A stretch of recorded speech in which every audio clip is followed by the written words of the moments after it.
In acute respiratory failure patients, you first need to determine whether it's acute hypoxic respiratory failure or acute hypercapnic respiratory failure, or if it's mixed. In acute hypoxic respiratory failure, you're going to need to then determine their PaO2 levels and A-a gradient.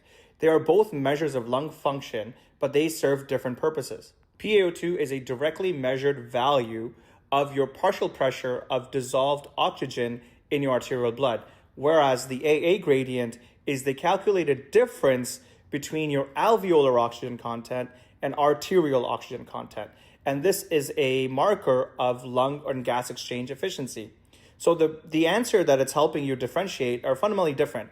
PaO2 tells you whether the patient is hypoxemic and how severe it is, while the A-a gradient tells you why. Hypoxemia is defined as PaO2 less than 60, and this corresponds to around an SpO2 of 90% on your oxyhemoglobin dissociation curve, and that's the steep portion of it. And PaO2 essentially reflects all the factors affecting oxygenation. So this includes FiO2, lung ventilation, your parenchymal function, gas diffusion, and cardiac output.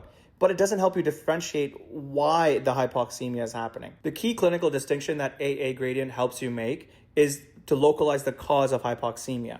And if it's a normal gradient, then your lungs are not the problem.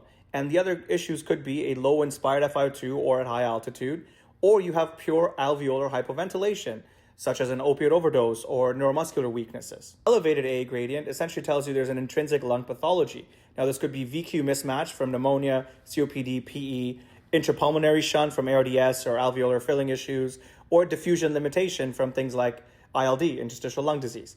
Also, at higher FiO2, the gradient widens even in normal lungs because of the shape of the oxygen dissociation curve. So where you are, you're on the flatter part. So you can have an SpO2 of 95% on a patient and not know if their PaO2 is 80 or 400. And that's why PaO2 is useful in cases like ARDS, because it's a composite measure of oxygenation status. And that's why we measure with things like PF ratio.